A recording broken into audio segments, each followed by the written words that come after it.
We are back. It was a hectic week last week. This man to my right moved, and then I had shit going on with my fraternity called the Lake Trip, so I was incapacitated for the weekend. But we are back, and the NBA every week is getting closer and closer. And with that being said, today we have a guest coming on in about 3 minutes with the name of Kevin Chouinard. His information is in the description down below. He's somebody that I interviewed in the past, and he is the lead writer for Hawks.com. He also has the ATL and 29, which is examining the NBA from the starting point of Atlanta, a Peachtree Hoops podcast. And he's a social media contributor to Hawks on Bali. So check him out. Links in down below. And are you excited over here, my guy? I'm very excited. I got the attire out. I wish I had more Knicks stuff because I think the Knicks are more of a rival, but I wanted to come in here making a statement right off the gate. All right, so that is right off the gate. Right off the gate, you wanted to say. Yeah, so hopefully everything goes well. Like no technical stuff, and we're good to go as soon as he gets here because I think it'll be fun. But yeah, so I have a few questions. If you guys have any questions, just down below, link, just say them, and we'll get right into it today. I think it'll be that easy. But I honestly want to hear his thought because last time we talked, we were talking about needing to get a running mate for our man Trae Young, and then like a week later, or maybe like a few days later, they got themselves DeJounte Murray. So I'm very excited to hear his thoughts. Yeah, so I'm excited to hear his thoughts on the fact that what's he think about DeJounte Murray, what's going on. So yeah, that's gonna be something definitely to hear, and I want to also see what's he think of this team's defense.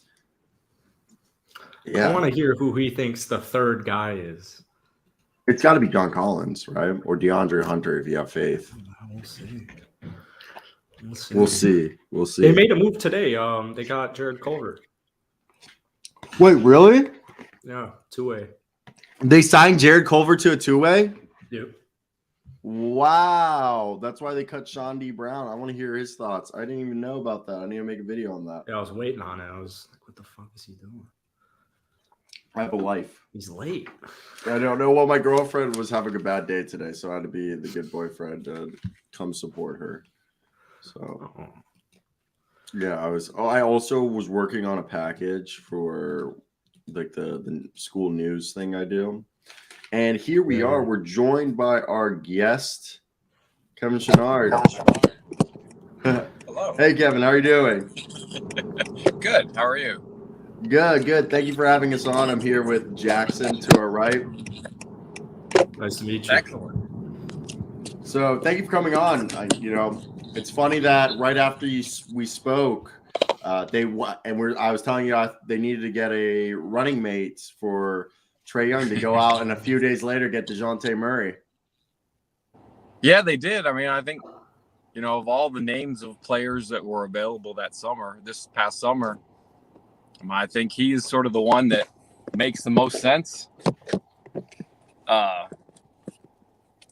Especially if, in light of what went down in that Miami playoff series. I think it was really clear that they needed somebody else to do stuff on the ball, and they went and got somebody of high caliber and somebody who can play defense next to Trae.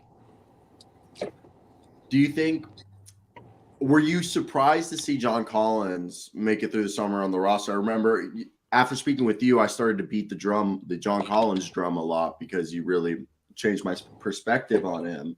So – I mean, I knew you were a big fan of John Collins. You happy he made it through the summer?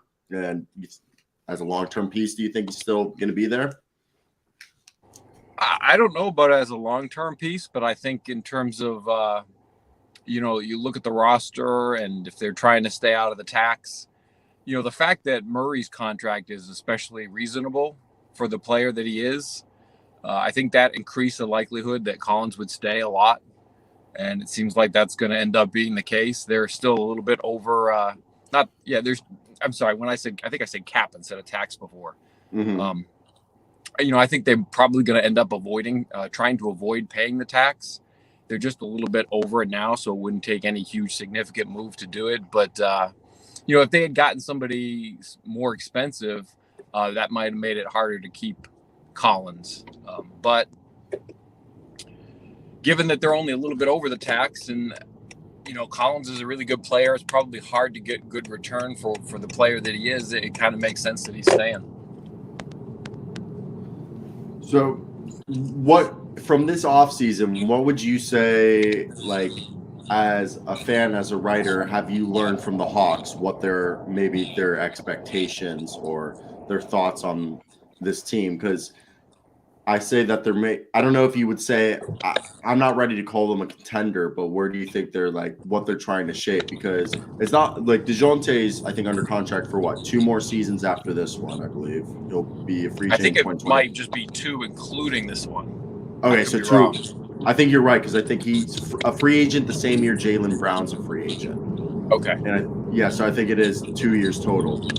So what do you think's the expectations now from your perspective? What the Hawks definitely shifted gears this summer. Like, what do you think changed? They did. I mean, I think just in terms of like almost every player that they added up and down the roster, from DeJounte all the way down to the guys that they're looking at for 2-way contracts and camp deals, it feels like there's a bigger emphasis on defense. You look at some of the fringe players over the past couple of seasons, that really hasn't necessarily always been the case. It seems like they've opted more towards shooting and offense, and maybe an undersized player who can add something on offense and then just try to make do on defense. It feels like they're adding more defensive oomph with guys like obviously Murray, but also Justin Holiday, Aaron Holiday, Mo Harkless, all the way down to guys like Trent Forrest and Chris Silva, who's like on a camp deal. Forrest is on a 2-way contract. Like, all these guys they just feel like they're there to be, better defensive counterparts than what the Hawks have had in the past few seasons. And on the flip side of it, I think the question is going to be, they've got defense, they've got rebounding, they've got 2 incredible playmakers now. Are they going to have enough shooting? I think that's a big issue going forward. You take Herter and Gallinari off the roster, that's a lot of shooting gone. And so they're going to have to figure out and see if guys like Collins and, DeAndre Hunter, they're pretty good shooters, but they're not volume shooters. I think it's going to be incumbent on them to try to get more shots up. Yeah. Who's your third guy for this upcoming season? Who do you need? John Collins, DeAndre Hunter, both of them to step up? Does one need to step up more? Because DeAndre Hunter showed, in the playoffs, he was healthy. That's all he needs to really be. Yeah, he can do a lot. It was a weird season for Hunter. Like, he started great. He had some injury issues. He got knocked out of the sky by Kelly Oubre at one point, and he never really felt quite the same for the rest of the season going forward. When he's healthy, he's quite a bit to handle. He's got to be a little bit, I guess, to backtrack. One of the reasons that you want somebody like DeJounte Murray is that he's not really a natural playmaker. Like, he's a good shooter. He can do some stuff off the bounce, but it always just feels a little bit methodical, like he's going through a checklist. It didn't feel like he had a very good passing season.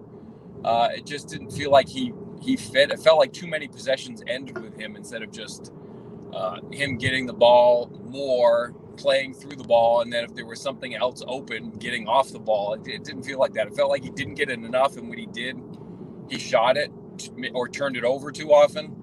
It felt like too many possessions were ending with him, and it feels like he has to, just be a more natural part of the offense with some flow instead of, playing sort of robotically and through a checklist. Mm-hmm. So what do you need to see for a deep Atlanta Hawks run this season? I think the 2 big things are they've got to make sense of where they're going to get their shooting, and they've got to figure out the bench. I think that's where the interesting question marks are going into the season. Who's going to be the backup power forward? Is it somebody like Jalen Johnson, second-year player who's, an incredible athlete. He's the kind of guy with a high ceiling and a low floor. Like, he could do a lot with the ball in his hands if he has it. Then the question is, well, what can he do if he doesn't have it in his hands? And, can he make the defense work? But, he looks like somebody who could be a really good playmaker and rebounder as a backup power forward, but he doesn't have a whole lot of game experience. A couple of COVID seasons before he got to the NBA, didn't get a whole lot of playing time last season except at College Park. Is it going to be him? Is it going to be Mo Harkless? Do they need a veteran presence there? Could they go small and put somebody next to Onyeka Okongwu like Justin Holiday to get more shooting, and then maybe sort of backfill with his brother Aaron as a backup guard? But though I think the one fair knock on Onyeka Okongwu, who's going to be the backup center and getting a fair number of minutes, and he's a really terrific player. But I think the one thing that he hasn't done in his two sort of injury hampered seasons is he hasn't shown much as a defensive rebounder, and so that's going to be a big issue.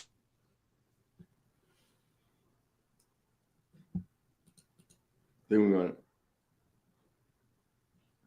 Kevin, I think the rebounding thing is going to be kind of tricky. Can you hear us, Kevin? I think we lost you. Sorry, there was like a phone call. I tried to click it off to get rid of it. Oh, no, you're fine. You're fine. Yeah, so, that's when I look at this Hawks roster. Like you said, there's a emphasis in defense, and there's been a huge loss of shooting. Do you think this team, I mean, we've seen teams in the past win games without shooting. Do you think this is a team that needs to really just hone in on their defense? Because Onyeka Okongwu, like, if he can be not foul, and close out in the fourth, he's one of the better up-and-coming all-around defenders potentially. And then paired with Hunter and Murray, you could have a really good lineup if you could figure out who's going to be another shooter on the floor with Trae Young, because I feel like this is a team that they're either going to have to figure out the shooting or figure out the score through like transition and, cutting and slashing and running plays that don't rely on scoring from three, but more, inside the arc. I think that's a big issue. Okongwu can probably finish games. I think you want him more than you want Clint Capella because of free throw shooting, but they just have so many defensive pieces, like both Holidays. Like there's just a lot more defensive competency than there has been in past seasons. So it's going to be interesting to see, and they are going to have to get more deflections from somebody like DeJounte to get more transition opportunities, because they haven't had that many of those. But they're going to have to come up with some other stuff to make it work. And I think a really big key is just, going back to Hunter and Collins again. Like they do a lot of things defensively. They're big bodies. The Hawks can play kind of a big pounding style with the two guards, Hunter, Collins, Capella up front. To make that work, I think they're just going to have to live with them shooting some more threes. Like you just got to give them like the Jay Crowder mindset. Like, hey, just, you got to get them up. Like, they're good shooters. They're just not volume shooters. They're always kind of hesitant, picking and choosing. Hunter's pretty good at attacking a closeout off the dribble, but they've got to learn, hey, you know what? Those guys are gone. Like, Herter's not here. Gallinari's not here. You've got to be the shooters. If you get the ball and you're open, get that shot up. I think that's going to be a real big key for them, because, they don't have to be 40% 3-point shooters. They just have to be 35% 3-point shooters and make good decisions and try to get some volume out of that, because they're going to have a lot of playmaking to get them some opportunities. Yeah, no, I agree with that. And so do you think this year we're going to see a lot more Trae Young off ball, because now that they actually have another guard who can create? We've seen in the past Steph Curry benefit from having Draymond Green and other ball handlers on the floor to create and set, basically become like a queen in a chess game, just moving around the floor and knowing how good of a shooter, how good of a passer Trae. do you think Trey now kind of becomes the ultimate, I guess you could say, queen for this team, that this could unlock his game further?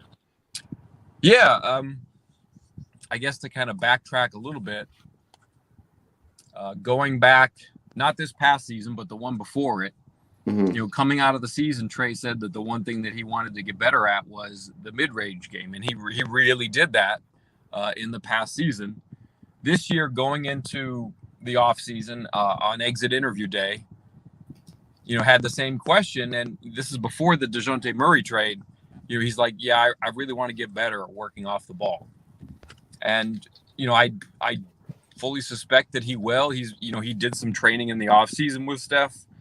Nate McMillan said that he went out to Oklahoma to work with Trey on some off the ball stuff. And, you've got two facilitators like that. He's definitely going to have to do that. I mean, it's sort of like a chicken and egg thing. Like, what comes first, Trey working off the ball or Trey having the personnel to work off the ball?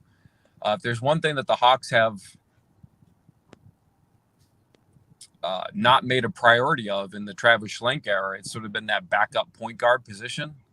They really haven't had a lot of traditional backup point guards. They haven't made a big emphasis or put a lot of resources into getting that. That seems like it'll be the case again this season. If only to sort of force Nate, hey, you got to use one of these two guys as the backup point guard. There's no point in using anybody else. I think they'll get some extra minutes for each one, sort of having them fill the backup point guard position and keeping one of them on the court at all times. But I really don't think there's any doubt that Trey's going to play off the ball more than he has. He's been really good at it, I think, in extremely small samples through 4 seasons. Now it's going to be a much bigger sample, and we'll see how it goes. Do you see a possible move? I know we got camp in a couple of weeks. Preseason's less than a month away. Do you think they're going to take a wait and see, or do you see a possibility that maybe a Dennis Schroeder return or something for the bench? I don't think so. I think that's maybe a move that you make mid-season. To bring in somebody like that, if you think, we need another ball handler, we need somebody off the bench who can play with the ball in his hand. I don't think Aaron Holiday is going to be that. So I could see that coming down the line. I think to start the season, I think they're going to want to get as many reps as possible with Trey or DeJounte on the ball, and they'll just keep the roster that way as is, and then make a move later on down the line if they feel it's necessary. But that's just flinging a guess on the wall. So you kind of already hit on it a little bit, but with the bench, they have the Holiday brothers, Aaron Holiday, besides being a decent point of attack defender, a guy who could hit the occasional three and facilitate a little bit. He's not, like you said, the primary backup point guard teams would want.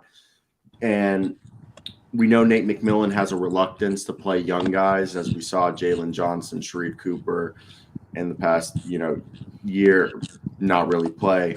With AJ Griffin joining and him, a guy who's suffered a lot of injury, do you think we're going to continue not to see the young guys and they're going to just focus on playing, the Holiday brothers, Onyeka Okongwu, and potentially, I guess, Frank Kaminsky off the bench, I guess would be? Or do you think they're just going to go with a smaller rotation and only go 2 or 3 guys off and go 8-man? I mean, if he's healthy, Bogdan Bogdanovic is going to get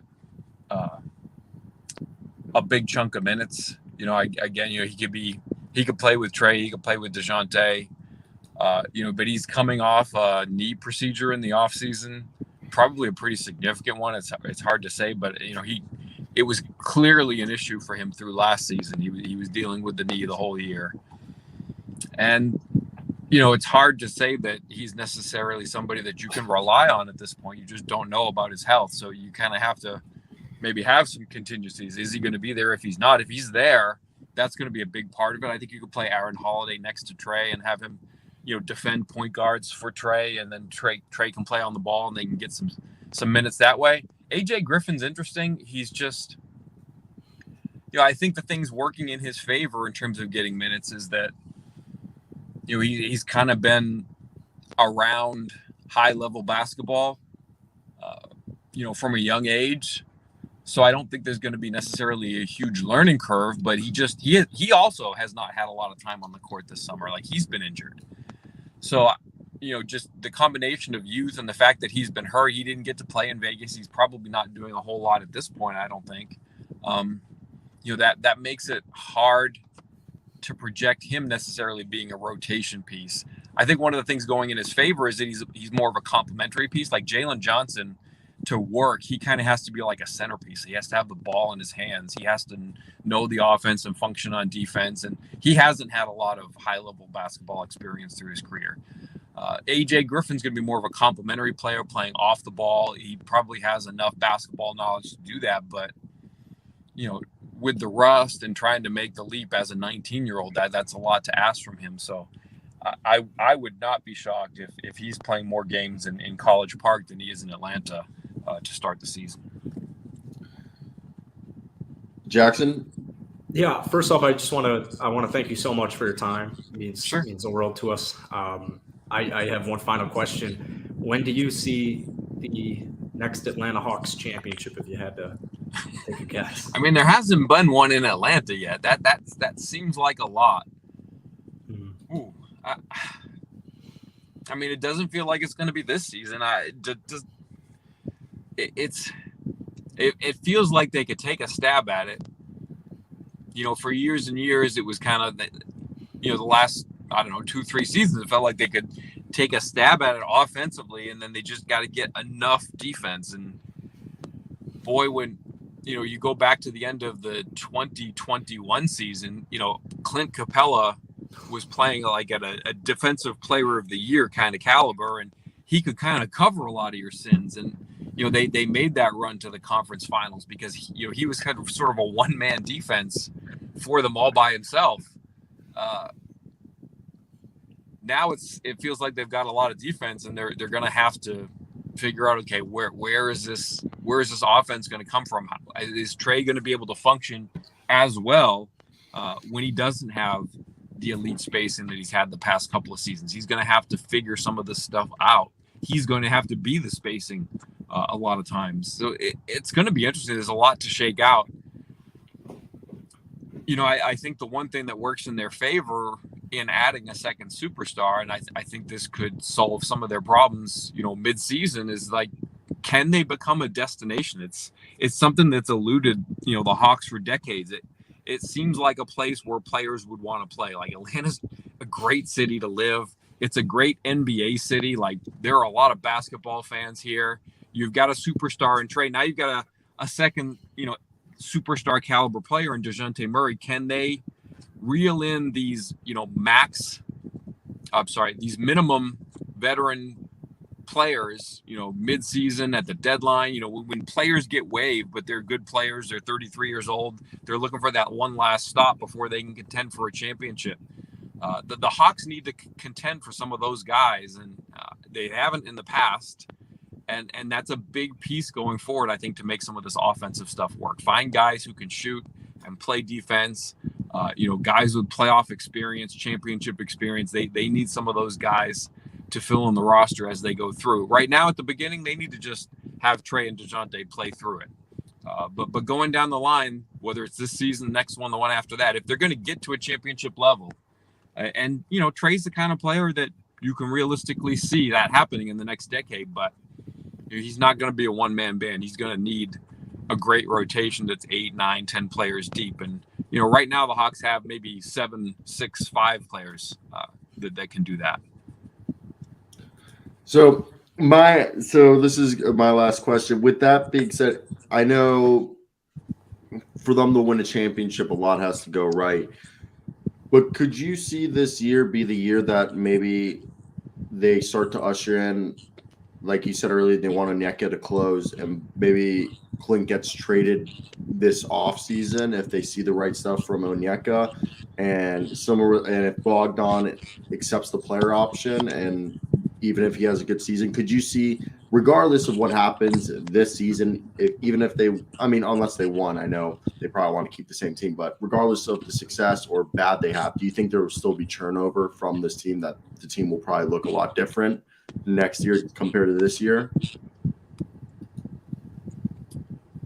I think that's fair to say. I mean, you look at, who are the key pieces going forward? Like, who are the 4 players most likely to be here 3 seasons from now?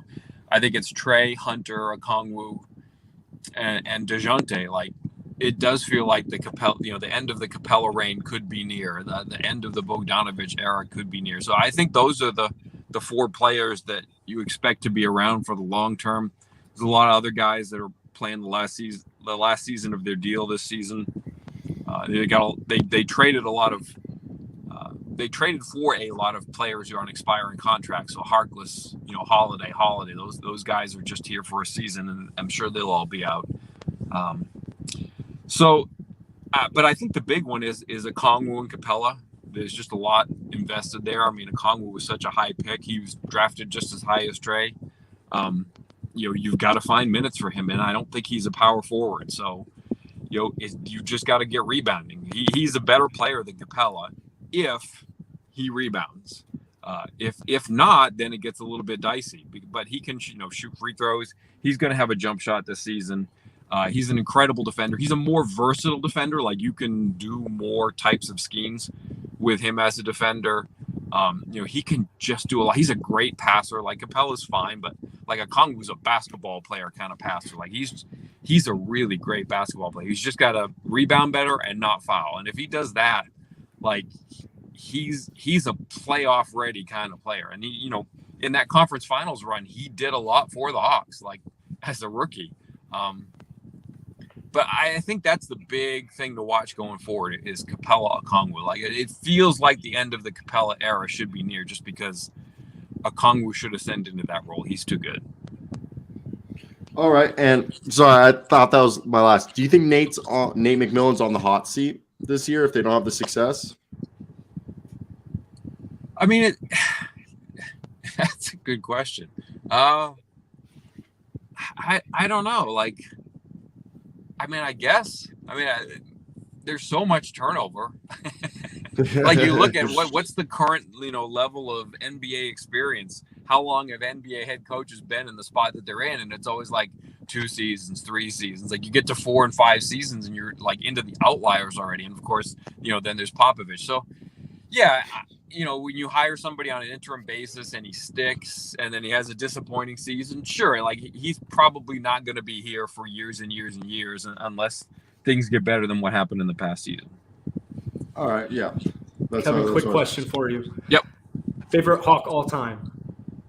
My favorite Hawk all time? Wow. I mean, I always liked Neek, but I guess, that's maybe a little too obvious. So I'll go with Dan Roundfield. Dan Roundfield. Yeah, no idea. Like, he didn't have a super long peak, but there were like 3 or 4 seasons where he was, he's kind of the Kawhi of like 1979, 1980, kind of a big, super strong 6'9" forward who could do a little bit of everything. Like, he was a player. Like, he was the guy that, like, Dr. J was kind of like, when NBA Dr. J, like, after he left the ABA, when he got to the NBA, like, he was the one guy that, could kind of really do stuff against Dr. J. Like, he could kind of limit him. And not a lot of guys could do that at that point. So, yeah, I'll go with Dan Roundfield. He was quite a player. Nice. Oh, wow, we got a picture. Yeah, I pulled up a picture of Dan Roundfield right there for you. Yeah, but Neek's unbelievable. Like, he's got his TV duties, but like you come to a game at Phillips Arena, and if you're there an hour ahead of time, it's like Neek is like the MC, like walking around, greeting people, saying hi to fans. Like, he is Hawks basketball. So that's awesome. Good on him.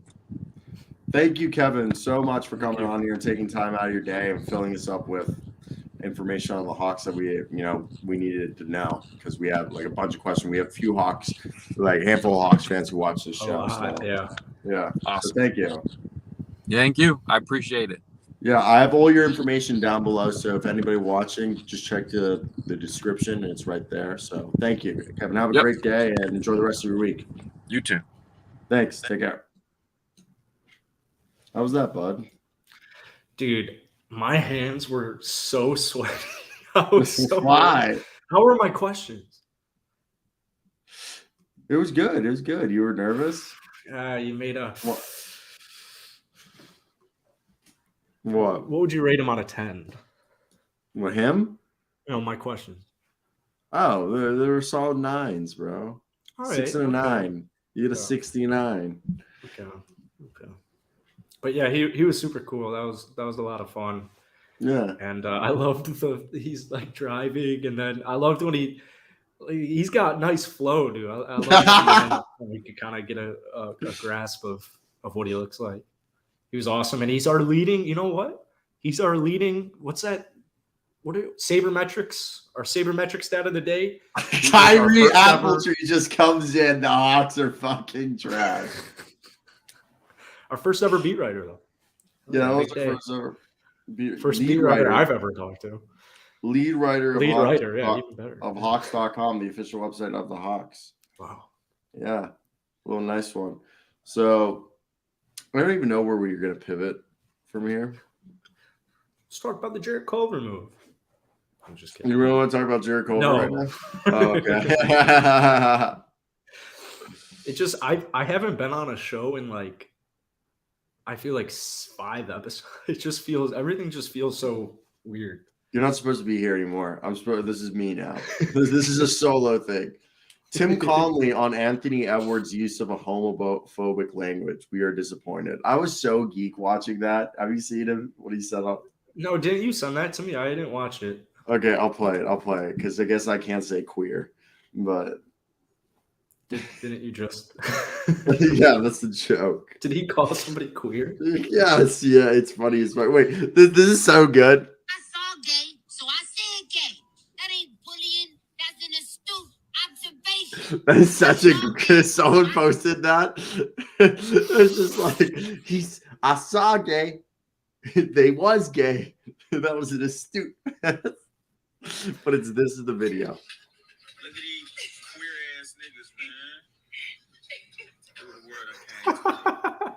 It's like who's he recording? Yeah, like it's a couple queer.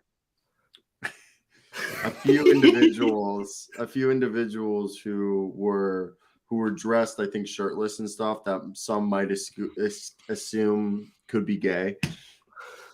But no, this was another great one that I saw was Ant-Man be like, how do you deal with a gay teammate? There were so many. First of all, I wouldn't want him on my team. And second of all, if he It's was so on my bad. team, I would, really distance myself from him because I don't think that's right. And It's so bad. I don't think that he should be in a locker room while we're in a locker room. And it's just a whole lot of other things. So I wouldn't even be a part of that. But it's stuff like that going on. That's Tim Hardaway's dad. Other people out here like that's still in the closet and don't want to come out the closet. But I just leave that alone. You know that what you're saying there, though, Timmy, is flatly homophobic, right? It's just it's. We'll let you go. How do you deal with it? Timmy, that's flatly homophobic. I don't want to be a part of that. I have no problem with gay people. Like, you know what I mean? I have gay friends and all that. Do what have fun with it. Last week. Yeah, I just want to make it clear. We're just laughing at these videos because the Tim Hardaway one was great. When I watched that, I died. I was like, Tim Hardaway's dad really said this? Tim Hardaway Can't Sr. believe that's real. Yeah, that was like on a radio interview. He's just like, I don't want to be a part of that. It's just like, you're like, holy fuck. Oh my god. All right. Oh my god, Nerlens Noel's lawsuit against Rich Paul dismissed and sent to arbitration, which means that a judge will decide how much Rich Paul has to pay Nerlens Noel because he cost him a $58 million contract. Double it. What? Give him 116 mil. All right, let's move over here to Jordan Clarkson and Bojan Bogdanovic are on the move. Where could I also fucking hate Ramona Shelburne? This woman is ugly. That's first off. I'm not like, who the fuck are you? I'm not.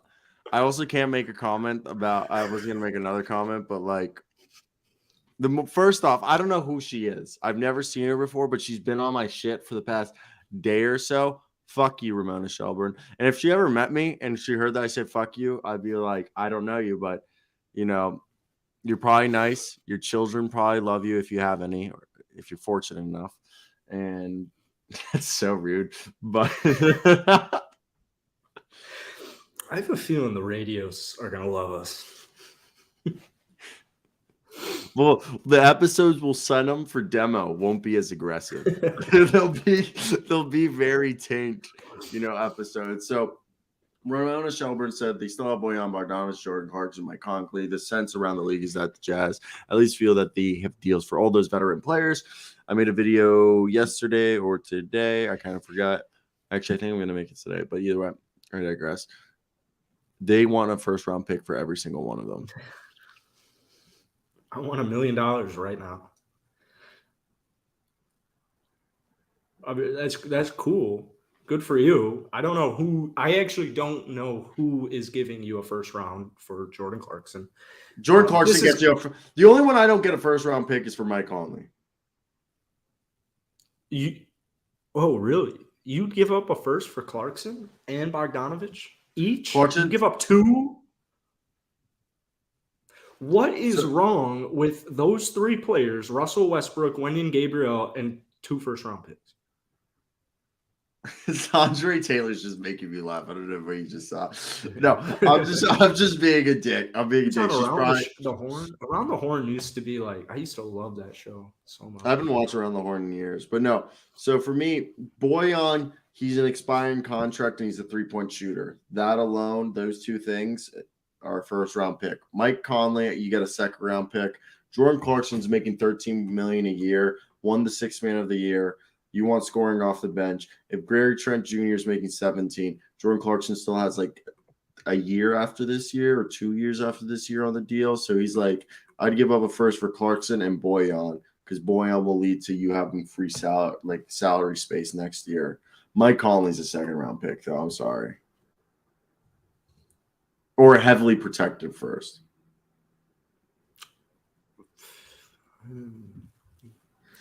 So, okay, even with what you're saying, then Russell Westbrook 2 first-round picks should get the job done. Yes, for all 3 of them, yes, I agree with that. Yeah, my mom was undrafted. Yeah, my mom was also undrafted. Clarkson would be nice on the Hawks. My mom didn't even get drafted into the G League. That's such a stupid joke. Give it a 2. Okay. Are we just trying to put the 2 Bogdanoviches in the chat right now on the same team? Just to so we could say that Bojan and Bogey could be on the same team? Are they related? Aren't they not related? They're from different countries. One's from like Croatia and one, I believe, is Serbian. Yeah, I think so. Bojan, I believe, is Croatian. Yeah, and Bosnian. And Bogdan Serbian, Bojan Croatian, and Bosnian. Same last names. Yeah. I used to think they were related. And the funny part is I think they came into the NBA a year apart. I think Bojan came in 2014 and Bogdan came in 2015. And yeah, so 2017 Bogdan came over. Oh, he's drafted in 2014. Bojan came over in 2014. I don't like looking at this lady. Fuck. You don't like Ramona Shelburne? If Ramona Shelburne asked Not the you way to what? It's a fuck. Would you do it? I don't think so. You would just tell her hard pass. How many drinks in am I? Oh, you're saying you have to drop. You know what? It's all about personality. It's all about personality, you asshole. She could be a great person. I also have to find you remotely attractive. Tyree, Kings. what would you like to hear about the Kings? Everything and anything. Everything and anything. Let me pull up. Let's see if there's any news on the Kings. Let's see if there's anything they'll tell us. Well, for starters, I just did a big deep dive on Sacramento on my channel, a big offseason deep dive. And, Cyro and I are both huge on the coach. So I don't know what they're going to be this season. Is this a self-plug? Are you plugging yourself? What do you mean? I'm just kidding. Oh, me? Oh, yeah. That's I am. That's exactly what I'm doing. Yeah, it's very subtle. You can check that out on Will Upton. The link's down below. I'm just kidding. But they're setting the culture and they're getting there. I think Keegan Murray, a lot of it's going to depend on, if Keegan Murray turns out to be a star, man, they look freaking great. I think it's vital. We talked about Fox. I'd like Fox to get his 3-point shooting and efficiency up. I think Sabonis is perfect for this squad. What we learned in Indiana is you got to pair him with the right piece. So, I think this year is going to be an increase from what we saw in the second half of last year. But I do think that they're not going to be a top 6 seed, unfortunately, unless you have just everything go right.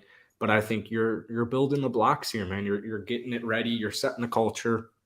You're making Sacramento as a destination more attractive, right? You're building something, and people want to build. People like building. So I like a lot of the moves they made, man. I think Malik Monk and Kevin Huerter are just, defensively, they're not exactly what you're looking for, but those are 2 huge sparks.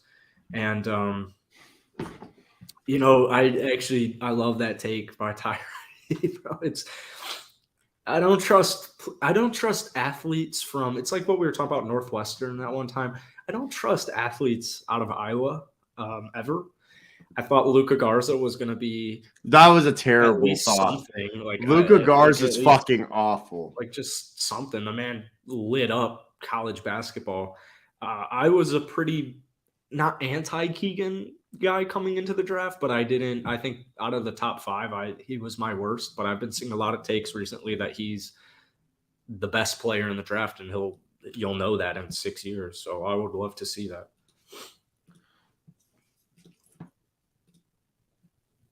Nice. I know. Wrong. Get John Collins off my screen. Here we go. This is a good picture. Look at that. Wherever you scout. Yeah, it's a good suit. No, so look, I like Keegan Murray. Also, I never noticed that the little stripes on the Kings is an S. That's tight. That's tight. Those little things are little S's. Oh, damn, where's my Kings? I have a King. Okay. I was wearing a Kings hat earlier. Look, Keegan Murray, I think, could be good. I think I like the idea of Sabonis, Keegan Murray, Harrison Barnes, Kevin Huerter, and De'Aaron Fox. Throw Davion Mitchell off the bench. And then I think the bench is where it gets injured because Rashawn Holmes and Davion Mitchell off the bench. I think you got to go Sabonis at the center position. Tyree, I don't know if we're looking at the same person.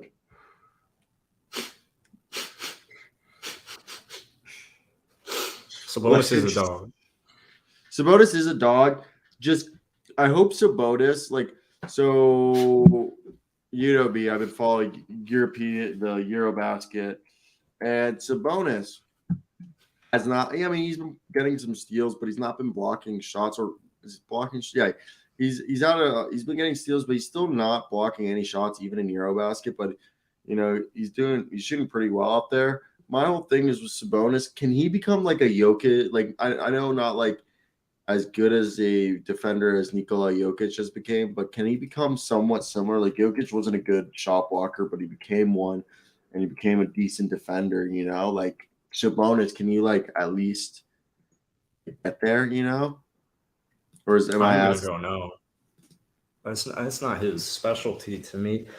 That's the whole thing that both of these 2 rosters, Indiana and Sacramento, that's something I imagine Indiana has been trying to figure out for a very long time now. It just isn't, you can't play sustainable winning basketball with Miles Turner and Sabonis. So, well, Sabonis had between 2017 and 2020, he had really 107, 104, 105.9, and 109. in a 4-year span, he was basically like in a 3-year span, he was 106 defensive rating. So he's shown positives, like, as a guy, he'll get He's just not a shot steals. blocker, He's not a shot blocker, and that's okay.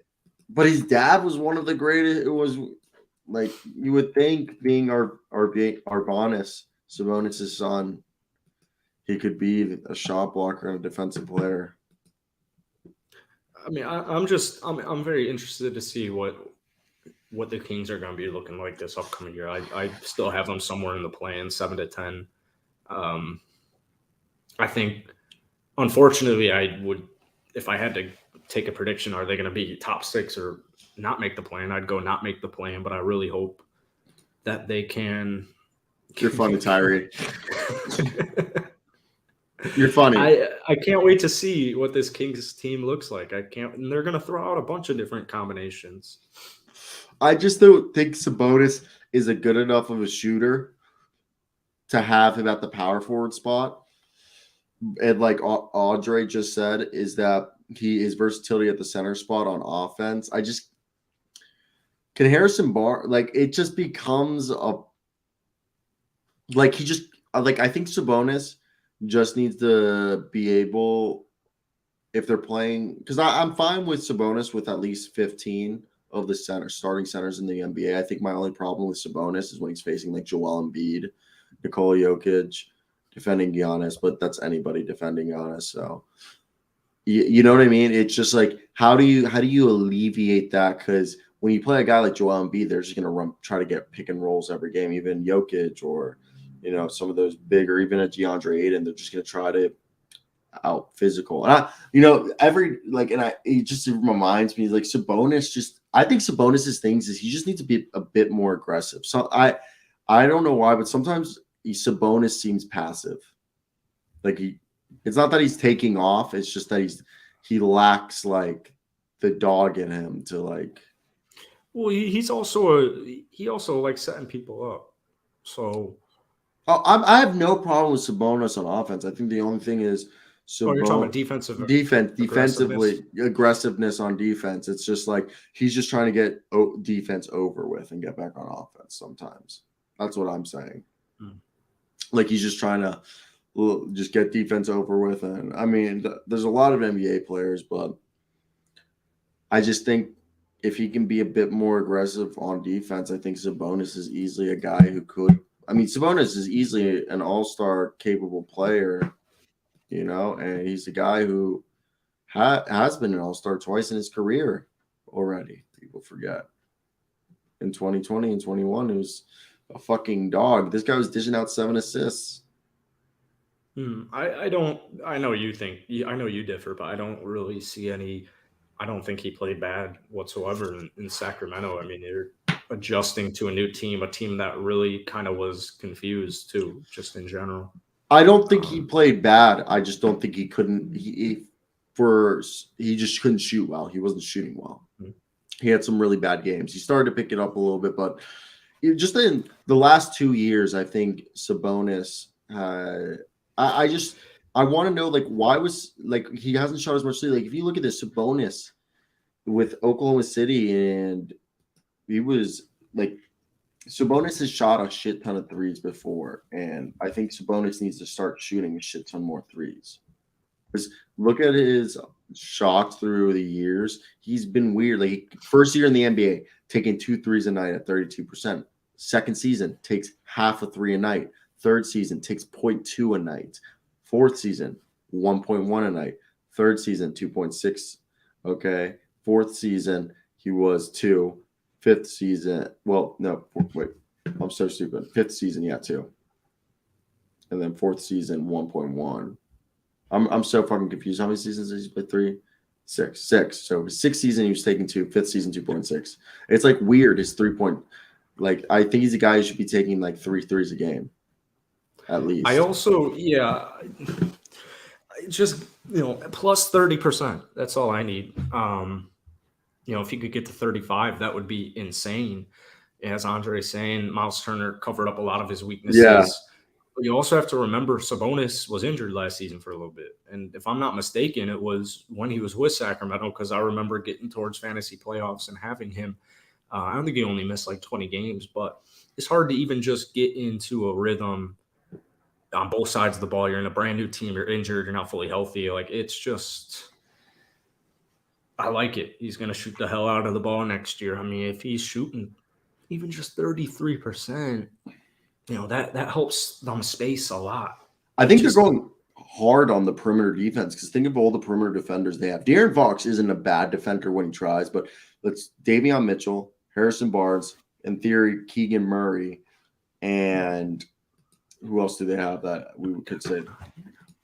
But they have, I think, really, like they said, like if the perimeter defense is fine, you know, I can live with your weakest link on defense like just being Sabonis. And I just think Sabonis needs to be good enough that he stays on the floor in the fourth quarter, that he doesn't, you know, I think if you can mix in, like, imagine, I think one thing that could really work out if Chemzi Metu's 3-point shot is legit, Chemzi Metu could be a guy who could play power forward.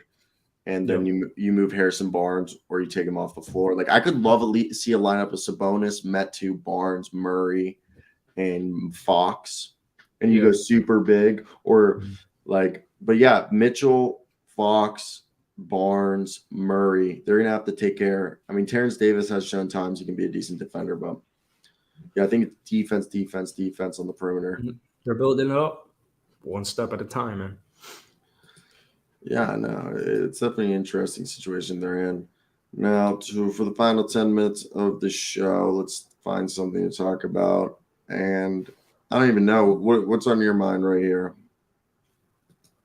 Not basketball, unfortunately. Sadly. Yeah. Cool. Dude, now, how's the move? It's good. I mean, I don't have anything. I showed you a picture of what I got going on here. Well, I'm happy to be here. I got stuff on Monday night, so the clips might be not till like a couple hours. Yeah, can't stop thinking about Ramona. I'm like, it's like yin and yang. Like, she's just so different, but why can't she leave my head? Ramona Shelburne lives rent-free in your mind. Let's get her on here. Can she be our anchor? What if she was – oh, God. What would you do if Ramona Shelburne is like, she hops in your DMs and she's like, Cyro, I would love to be your guys' host. I would say, no. Goodbye. Fine, go home. I think we're going to go a little younger and hotter. Sorry, Ramona. I want a stripper. Oh. You know, I still think Molly Morrison is just right up our alley, but she gets a lot of likes on Instagram, so I don't. Dude, I haven't played basketball in like 2 weeks, and I literally feel fat. I just haven't gone to the gym, bro. Yeah, dude, I feel like you're in. How long have you been in school? I feel like you're not in a dud or adult, like a dud. I feel like you're off. You're definitely. Actually, I want to fix my words here. You're definitely off. What do you mean? Something is off with your energy. 100%. Oh, I'm like dog beat tired, dude. That's what I'm like. Is it like, is school is it at that point in school yet where it's like, oh, this just kind of blows? No, I just went on a bender for fucking 48 hours. Oh yeah, how was that? Yeah, it was good. It was good. You know, drinks you take down. I drank a 30 rack of Coors, some Coors Light. And I drank, some tequila, Espolon. When did you get back? I got back yesterday at 12:30. That'll do it. Yeah. I don't know if are you at that point? Maybe my health is just so shit where, like, if I drink too much, I'm affected the entire next day and maybe even the next day after that. Yeah, I went to sleep at 10 last night. It's like, yeah. Coors, yeah, you fucked up there. Coors, I'm a Coors Light. If I'm drinking a domestic beer, I'm drinking Coors Light. I love Coors. Out of like Bud, Miller Light, and I guess those are like the three that are. Or Yinglings are good, but like yeah, I'm a Coors guy. If I'm drinking beer and I'm not buying like Heineken or like Beck or like Michelob or something more expensive there, but I'm not even a drinker. I'm more of a smoker. Yeah. I also I like fruit frozen drinks. Like we went to the Horny Toad and I got like this thing called the Golden Tone, which was like grenadine, tequila, mango, pineapple, like blended with ice. Like you didn't taste anything, but like it was just like a fruity daiquiri. Sorry, I was looking up the most underrated beer of all time. And I just forgot the fucking name. Dude. Texaco? It's not Tecate? Tecate, you mean talking about the Mexican beer? Oh, yeah. Oh, yeah. Oh, They know their beer, dude. It's just better. Corona, Modelo, Dos Equis. I don't know, man. Look how down bad this kid is. Yeah, dude. And I got so much shit to do. I gotta write like 2 goddamn fucking scripts. I'm like so mad. And yeah, no, just school. Just my girlfriend. I just had to fucking just life, bro. Just fucking life. Just life has fucked me in the ass sideways and like left me with like syphilis. So like So what do we got on the plate tomorrow? on the plate tomorrow was, I believe we were supposed to do Knicks, right? I gotta hit the guy up because time. We're gonna reschedule it. we gotta reschedule. I'll come up with something. I'll be recharged. I'll be off a bunch of Adderall. I'll probably just take a bunch of Adderall this week to get back up. Some coke, dude. Don't look to the camera. It's like the office.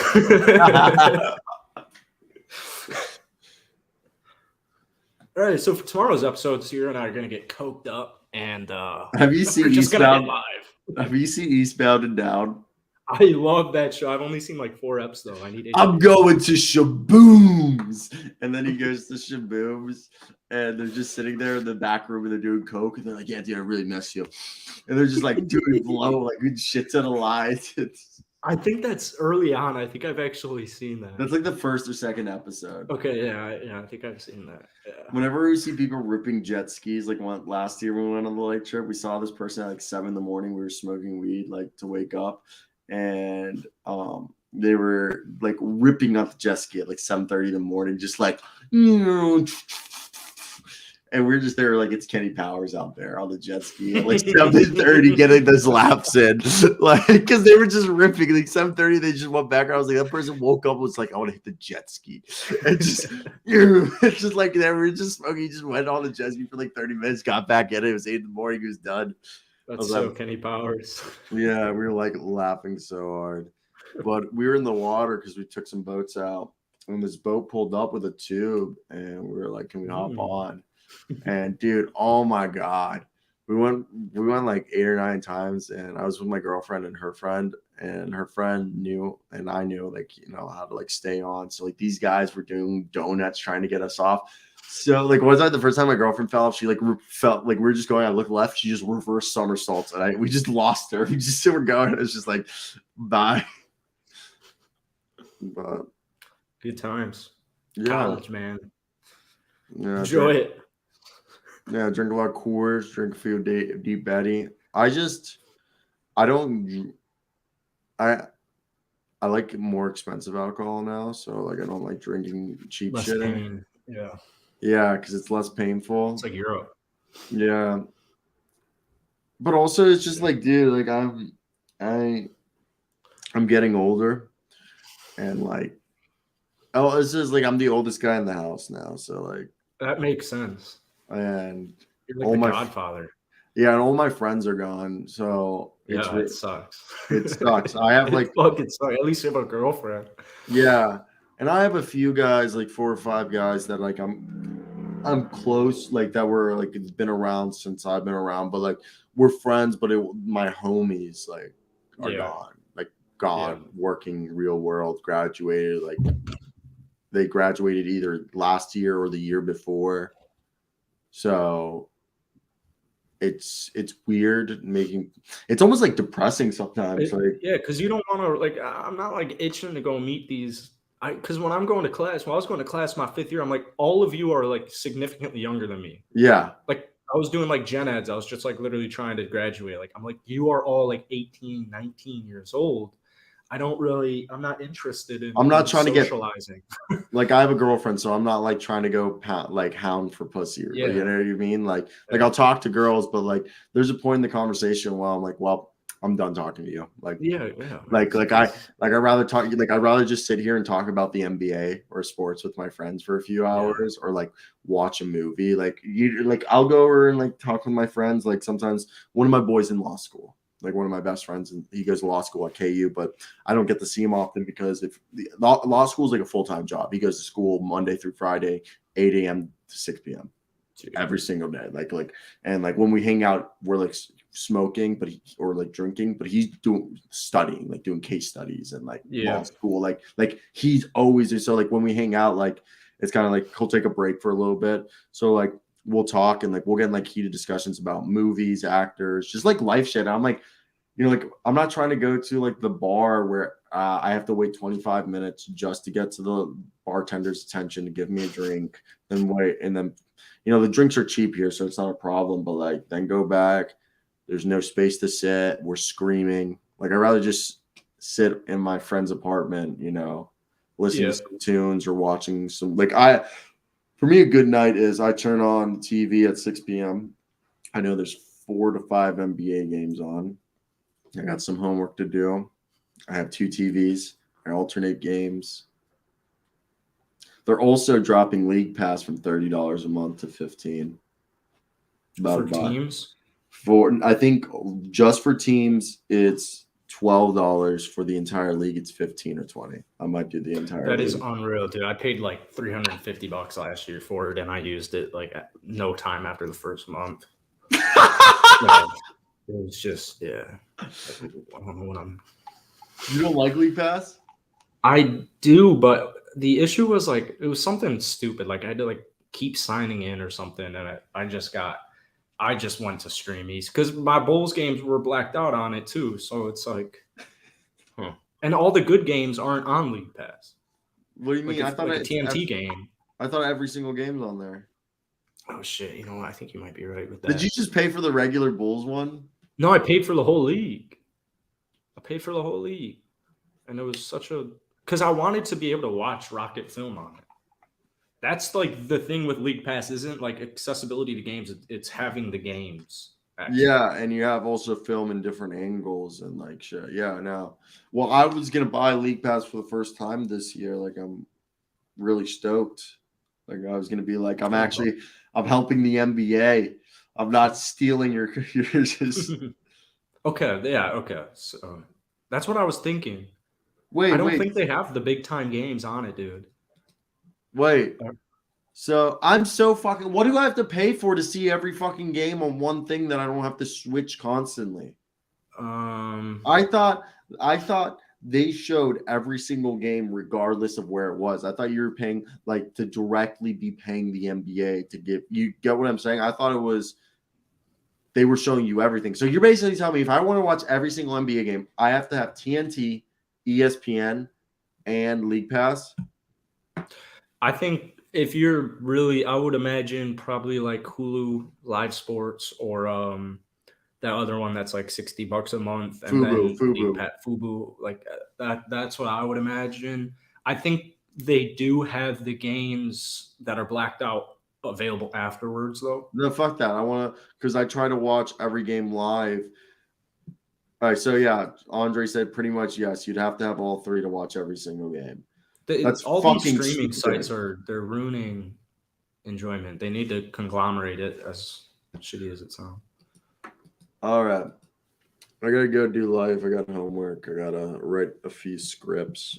I'm gonna go get drunk with at Top Golf and then do a podcast after and then make videos. So you're not too far away from my life. No, my life will change to me being. You're changing. I will also be work. My life will change from me having school to me going to work. Well, yeah. Because I'll be working full time. I would. Yeah, that just doesn't interest me. I can't knock it. Well, I have $120,000 in student loans, so That the new Biden deal. yeah, you have that. I qualify, so I get $20,000 off of that. So So what if you were making? $100,000. What would you do if you're making 10 grand a month on YouTube? I would keep my job, my full-time job, and use my YouTube money until I fully pay off all my debt. And then if you had no debt, and you were making enough money, you were making 100 grand off YouTube or the show or whatever you want to do, scripts, maybe you get a couple of movie gigs, maybe you even get an acting gig, and you're clear, like you're making 100K and you're doing what you want to do, and you have no student loans. Or any debt. Yeah. Depends, because I'm a type of if I'm doing that and YouTube's my only income, then no. But if at this point I have like merchandise or I have a radio show, if I'm a type of person that I always want to have 2 or 3 streams of income. I don't want to just have YouTube. That's the part of the thing. I want to have my full-time job and then use my YouTube to help pay off my loans and stuff like that.